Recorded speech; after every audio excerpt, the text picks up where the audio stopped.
ایک حدیث میں اللہ کے رسول فرماتے ہیں حسین منی وانا من الحسین، حسین مجھ سے ہے، میں حسین سے ہوں۔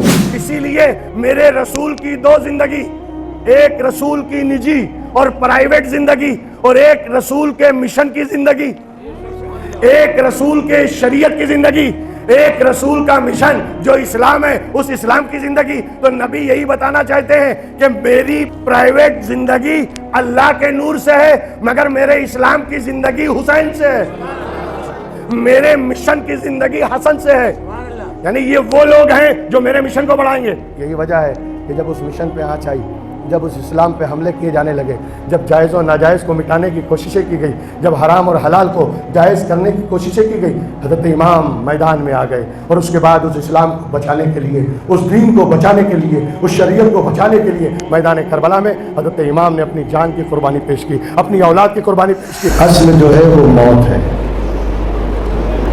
زندگی عارضی ہے، ٹیمپریری ہے، اور موت ہمیشہ کے لیے۔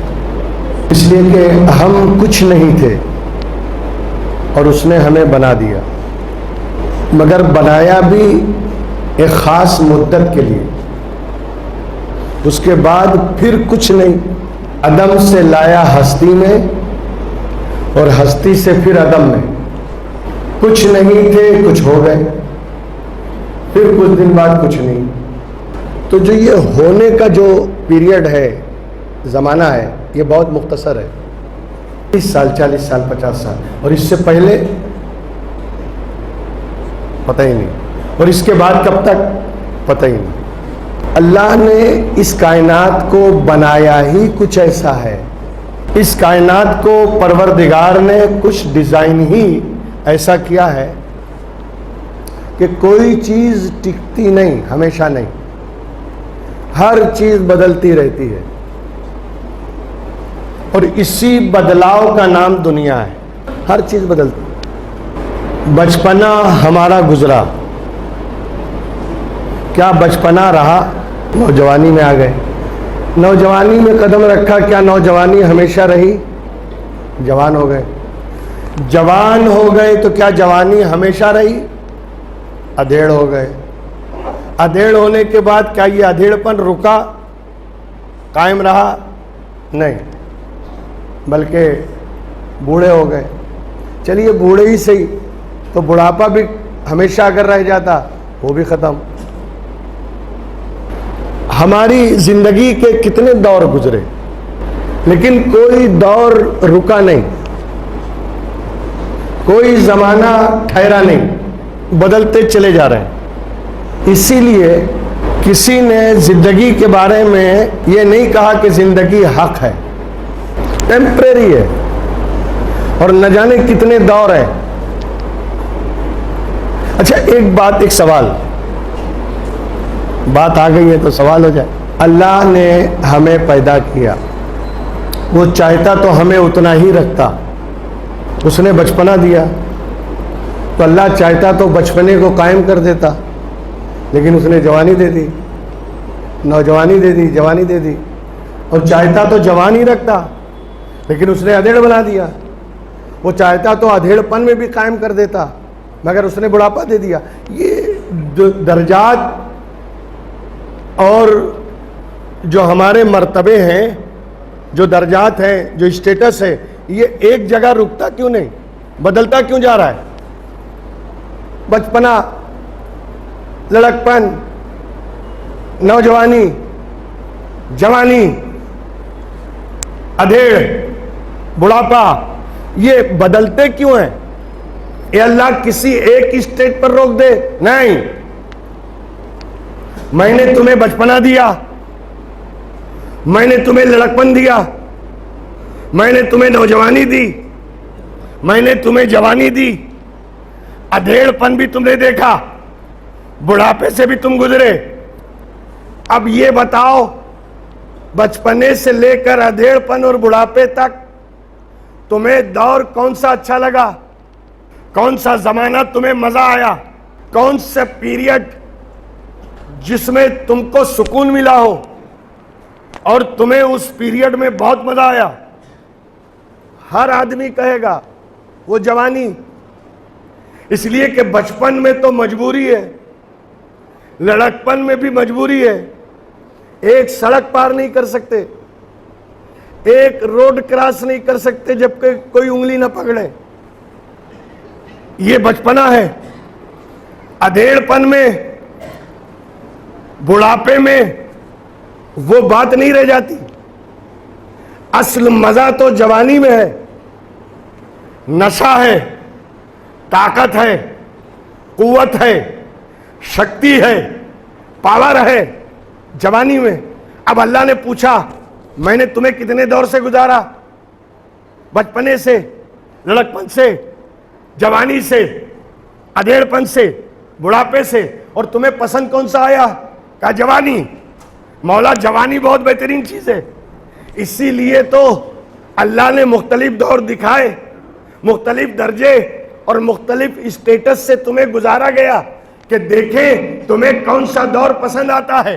ہم نے کہا مولا جوانی، کہا یہ تو ٹیمپریری تھی جو ہم نے دیا تھا، یہ عارضی تھی، چند سالوں کی تھی، ہمیشہ کی جوانی چاہیے، ہمیشہ کی جوانی چاہیے۔ کہا مولا اگر مل جائے تو؟ کہا سنو، یہ جوانی، یہ طاقت اور یہ پاور میں نے اپنی طرف سے دیا ہے، اب اگر ہمیشہ کی جوانی چاہیے تو وہ جنت میں ملنے والی ہے۔ اسی لیے میرے نبی نے کہا کوئی بوڑھا جنت میں نہیں جائے گا، جو بھی جائے گا اللہ اسے جوان بنا کے داخل کرے گا۔ تو جوانی کا پیریڈ اگر ہمیشہ چاہیے، جوانی کا پیریڈ اگر پرماننٹلی چاہیے، جوانی کا زمانہ اگر ہمیشہ کے لیے چاہیے، تو اس کا راستہ یہی ہے، اس کا طریقہ یہی ہے کہ ہم نے یہاں تو اپنی مرضی سے دیا ہے نا، لیکن آخرت میں اپنی مرضی سے نہیں دیں گے، بلکہ ہم آزمانے کے لیے بھیجے ہیں۔ اچھے عمل لے کر آؤ گے جنت میں داخل کریں گے۔ لِيَبْلُوَكُمْ أَيُّكُمْ أَحْسَنُ عَمَلًا، ہم اسی لیے تو جوانی ہم نے دی، یہ زندگی تمہیں عطا کری کہ اس زندگی میں تم کرتے کیا ہو، اچھے عمل لے کر آتے ہو یا اپنے نفس کی پیروی میں گمراہ ہو جاتے ہو۔ دیکھنا یہی ہے کہ تم دین کا لحاظ کرتے ہو کہ نہیں، تم شریعت کا لحاظ کرتے ہو کہ نہیں، تم اللہ اور اس کے رسول کے کہنے پہ چلتے ہو یا نہیں، یہی دیکھنے کے لیے ہم نے تمہیں بھیجا ہے اور یہ مختلف دور عطا کیے۔ مجبوری، اچھا کمال کی بات دیکھیں، بچپنا جب آدمی پیدا ہوتا ہے مجبوری، کروٹ بھی نہیں بدل سکتا، کمزور ہے، ناتواں ہے، کروٹ بدلنے کی بھی طاقت نہیں، لیکن جب جوانی آئی، طاقت آئی، شکتی آئی، پاور آیا، اب تو کیا کہنے صاحب، پورے زمانے کو قابو میں کرنے کی طاقت، رات اور دن کمانے کی طاقت۔ لیکن جب بڑھاپا آیا، وہی کمزوری سے چلے تھے، بعد میں وہی کمزوری آ گئی۔ جس مجبوری سے چلے ہو اسی مجبوری میں ہم نے پلٹا دیا۔ یہ بچپنا اور بڑھاپا سیم ہوتا ہے نا، بولتے ہیں نا بوڑھا آدمی اور بچپنا یہ دونوں برابر ہے، اس لیے کہ بچپن میں بھی کمزور تھے، بڑھاپے میں بھی کمزور ہیں، بچپن میں بھی سہارے کی ضرورت تھی، بڑھاپے میں بھی سہارے کی ضرورت ہے، بچپن میں بھی کوئی ہاتھ پکڑ کے چلنے والا ہو، بڑھاپے میں بھی کوئی ہاتھ پکڑ کے چلنے والا ہو۔ کہنے کا مطلب یہ ہے کہ جیسا بچپنا تھا ہم نے اسی میں تمہیں پلٹا دیا، جو مجبوری تھی اسی مجبوری میں ہم نے واپس کر دیا، جیسے کمزور تھے ویسے ہی کمزور ہم نے بنا دیا۔ اور اس کے بعد موت کے منہ میں، یہ موت، بچپنا گزرا، مگر کوئی بولتا ہے کہ بچپنا حق ہے،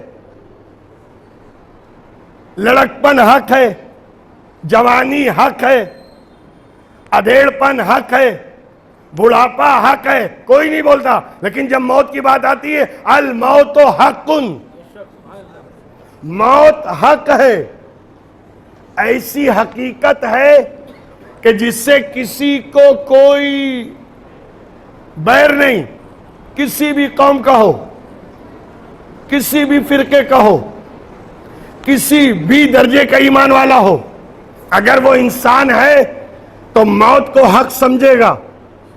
موت حق ہے، موت حق ہے، اس لیے کہ موت کی حقیقت سے کسی کو انکار نہیں۔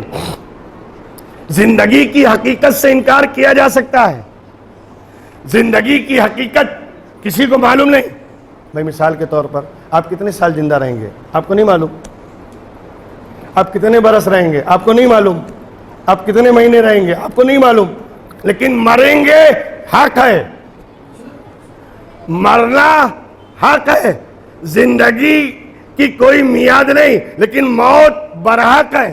اب اگر تم چاہتے ہو، جیسے تم نے چاہا کہ ہمیشہ کی جوانی، ہمیشہ والی جوانی ملے، ہمیشہ والی طاقت ملے، ہمیشہ والا وہی پاور ملے، تو ہم نے بتا دیا نا کہ اگر تمہیں ہمیشہ کی جوانی چاہیے، عمل کرو، نیک کام کرو، اللہ اور رسول کے احکام پر عمل کرو، اسلام اور دین کے بتائے ہوئے راستے پر چلو، ہم جنت میں ہمیشہ والی زندگی دیں گے، ہے نا؟ اسی طرح اب آئیے، موت حق ہے، موت برحق ہے، جو پیدا ہوا ہے اسے مرنا ہے، جو آیا ہے اسے جانا ہے، جس نے جنم لیا ہے اسے موت کے منہ میں جانا ہے، مگر اگر تم موت کو زندگی بنانا چاہتے ہو، تم اگر موت کو حیات کی طرح گزارنا چاہتے ہو، اس موت کو زندگی میں کنورٹ کرنا چاہتے ہو، طریقہ ہم بتاتے ہیں، وَلَا تَقُولُوا لِمَن يُقْتَلُ فِي سَبِيلِ اللَّهِ أَمْوَاتٌ، اللہ کی راہ میں جو مرتے ہیں وہ ہمیشہ کے لیے زندہ ہو جاتے ہیں۔ اس موت کو بھی زندگی بنایا جا سکتا ہے، اس موت کو زندگی میں کنورٹ کیا جا سکتا ہے، لیکن وہ کب ہے؟ جب تم اللہ کی راہ میں، اللہ کے راستے میں اپنی جانوں کو قربان کرو، اور جب تم قربان کرو گے، تم قربان ہوگے، اپنے آپ کو اللہ کی راہ میں قتل کر دو گے، شہید کرو گے، تو پھر ہماری طرف سے انعام یہ ملے گا کہ ہم تمہاری اس موت کو زندگی میں بدل دیں گے۔ تمہاری موت موت نہیں بلکہ زندگی بن جائے گی۔ دوستو، یہ موت اور حیات کا جو فلسفہ ہے، یہ موت اور حیات کی جو تھیوری ہے، اگر اسی کو سمجھ لیں تو بات سمجھ میں آتی ہے کہ اگر جس طرح ہم ہمیشہ والی زندگی اگر چاہتے ہیں تو ہمیں نیک عمل کرنا ہوگا، ہمیں اللہ کے احکام پر چلنا ہوگا، ہمیں دین اور شریعت پر عمل کرنا ہوگا، اور اگر ہم یہ چاہتے ہیں کہ ہماری موت زندگی بن جائے، ہماری موت میں بھی زندگی کا مزہ آ جائے، ہماری موت دنیاوی زندگی کی طرح اور اس سے بہتر زندگی بن جائے، تو اس کے بارے میں قرآن بتاتا ہے اس کے لیے تمہیں اپنی جان اللہ کی راہ میں قربان کرنا ہوگا۔ اگر تم اپنی جان کو قربان کرو، دوستو سچی بات یہی ہے، سچی بات یہی ہے کہ پروردگار عالم نے، اچھا ایک بات اور بھی ہے ذہن میں آ گئی تو وہ بھی میں آپ کے سامنے رکھوں۔ مجھے ایک بات بتائیے کہ موت کو اللہ کہتا ہے ہم نے پیدا کیا، زندگی کو ہم نے پیدا کیا، تو موت کو بھی اللہ نے پیدا کیا، زندگی کو بھی اللہ نے پیدا کیا۔ موت بھی مخلوق ہے، زندگی بھی مخلوق ہے۔ بھائی جسے اللہ نے پیدا کیا، اللہ نے جسے کریٹ کیا، اگر اللہ نے زمین کو پیدا کیا تو زمین مخلوق، آسمان کو پیدا کیا تو آسمان مخلوق، چاند و سورج کو پیدا کیا تو چاند و سورج مخلوق، ستاروں کو پیدا کیا تو ستارے مخلوق، عرش و کرسی کو پیدا کیا تو عرش و کرسی مخلوق، لوح و قلم کو پیدا کیا تو لوح و قلم مخلوق، جنت و دوزخ کو پیدا کیا تو جنت و دوزخ مخلوق، جنات اور انسانوں کو پیدا کیا تو جنات اور انسان مخلوق، فرشتوں کو پیدا کیا تو فرشتے، مشرق و مغرب کو پیدا کیا تو مشرق و مغرب مخلوق، ہواؤں کو پیدا کیا تو ہوائیں مخلوق، پانی کو پیدا کیا تو پانی مخلوق۔ تو جب یہ جس کو اللہ نے پیدا کیا وہ سب مخلوق، سب مخلوق۔ اب اللہ کہتا ہے کہ ہم نے زندگی کو بھی پیدا کیا، موت کو بھی پیدا کیا، یعنی موت کا بھی خالق، زندگی کا بھی خالق، تو موت بھی مخلوق، زندگی بھی مخلوق۔ بات سمجھ میں آ رہی ہے؟ تو جب ساری مخلوق ہیں اور موت اور زندگی بھی مخلوق ہے، یہ بھی پیدا کیے گئے ہیں، اللہ نے زندگی کو بھی پیدا کیا، اللہ نے موت کو بھی پیدا کیا، موت بھی مخلوق ہے، زندگی بھی مخلوق ہے۔ اب میں وہ حدیث پڑھوں، اول ما خلق اللہ نوری، اول ما خلق اللہ نوری وکل الخلائق من نوری وانا من نور اللہ، اللہ نے ساری مخلوق سے پہلے میرے نور کو پیدا کیا، ساری مخلوق سے پہلے۔ زمین سے پہلے، آسمان سے پہلے، چاند و سورج سے پہلے، ستاروں سے پہلے، جنت و دوزخ سے پہلے، عرش و کرسی سے پہلے، لوح و قلم سے پہلے، جو مخلوق ہے، ہر مخلوق سے پہلے میرے نبی کا نور، ہر مخلوق سے پہلے اللہ نے میرے نبی کے نور کو پیدا کیا۔ اب سمجھ میں آیا؟ جب ساری مخلوق سے پہلے نور محمدی، تو موت اور زندگی بھی مخلوق، تو موت اور زندگی سے پہلے نبی پیدا ہوئے، موت اور زندگی سے پہلے۔ ارے نادانو، جو نبی موت سے پہلے پیدا ہو، یہ موت اس نبی کو کیا مردہ بنائے گی؟ یہ موت اس نبی کو مردہ کیسے بنا سکتی ہے جو نبی موت سے پہلے پیدا ہوا ہے؟ زندگی سے پہلے، موت سے پہلے میرا نبی کا نور، اور نبی کا نور محمدی اول ما خلق اللہ، اللہ نے سب سے پہلے پیدا کیا، اللہ نے سب سے پہلے نبی کے نور کو بنایا۔ اے محبوب، میں نے تیرے نور کو سب سے پہلے اسی لیے بنایا تاکہ سب تیرے سامنے بنے، جو بنے تیرے سامنے بنے، اور جب سب چیزیں تیرے سامنے بنیں گی اور ساری چیزیں تیرے سامنے وجود میں آئیں گی اور سب تیرے سامنے پیدا ہوں گے، تو کوئی غیب بچے گا ہی نہیں، کوئی غیب بچے گا ہی نہیں۔ اس لیے کہ آسمان تیرے سامنے، زمین تیرے سامنے، چاند و سورج تیرے سامنے، جنت و دوزخ تیرے سامنے، عرش و کرسی تیرے سامنے، لوح و قلم اور تیرے سامنے ہی نہیں بلکہ تیرے ہی نور سے۔ کل الخلائق من نوری، ساری مخلوق میرے نور سے، میں اللہ کے نور سے، میں اللہ کے نور سے، ساری کائنات میرے نور سے، تو سب پیدا ہوئے نبی کے نور سے، اور نبی کے سامنے اب غیب بچا کیا؟ کیا بچا؟ جو کچھ ہے نبی کے سامنے۔ دوستو، یہاں ٹھہر کر میں آپ کی توجہ ایک اور حدیث کی طرف لے جانا چاہتا ہوں۔ کیا کہا رسول نے؟ انا من نور اللہ، ساری کائنات میرے نور سے پیدا، میں اللہ کے نور سے، انا من نور اللہ، میں اللہ کے نور سے۔ ایک حدیث میں اللہ کے رسول فرماتے ہیں حسین منی وانا من الحسین، حسین مجھ سے ہے، میں حسین سے ہوں۔ حضرت علی کے بارے میں بھی ایک جگہ فرمایا علی منی وانا من علی، علی مجھ سے، میں علی سے۔ حضرت امام حسن کے بارے میں بھی کہا حسن منی وانا من الحسن، حسن مجھ سے ہے، میں حسن سے ہوں۔ حضرت فاطمہ الزہرا کے بارے میں فرمایا فاطمہ بضعۃ منی، فاطمہ، اس کا ترجمہ لوگ یہ کرتے ہیں فاطمہ میرے جگر کا ٹکڑا ہے، یہی ترجمہ کیا جاتا ہے، فاطمہ میرے جگر کا ٹکڑا ہے۔ لیکن اگر یہی کہنا ہو تو اس کو عربی میں کہیں گے فاطمہ تو بضعتی، فاطمہ تو بضعتی، فاطمہ میرے جگر کا ٹکڑا ہے۔ لیکن سرکار نے یہ نہیں کہا بلکہ فرمایا فاطمہ تو بضعۃ، فاطمہ جگر کا ٹکڑا ہے، منی مجھ سے ہے۔ حسین مجھ سے ہیں، حسن مجھ سے ہیں، علی مجھ سے ہیں، فاطمہ مجھ سے ہے۔ اب ذرا غور کریں، کسی اور کے لیے حضور نے منی نہیں کہا، کسی کے لیے بھی، سوا ان اہل بیت کے، سوا ان 5 نفوس قدسیہ جو ہیں، حضرت مولا حضور کو چھوڑ کر حضرت مولا علی، امام حسن، امام حسین، حضرت فاطمہ، ان کے علاوہ حضور نے کسی کے بارے میں نہیں کہا منی۔ ایک طرف سرکار کہے انا من نور اللہ، میں اللہ کے نور سے ہوں، اور دوسری طرف کہے میں حسین سے ہوں، میں علی سے ہوں، فاطمہ مجھ سے ہے، اور میں حسن سے ہوں۔ یا رسول اللہ، یہ 2 باتیں ٹکرا رہی ہیں، حسین منی تو سمجھ میں آتا ہے، ایک نانا کو حق ہے کہ وہ یہ کہے نواسا مجھ سے ہے، دادا کو حق ہے کہ وہ یہ کہے کہ پوتا مجھ سے ہے،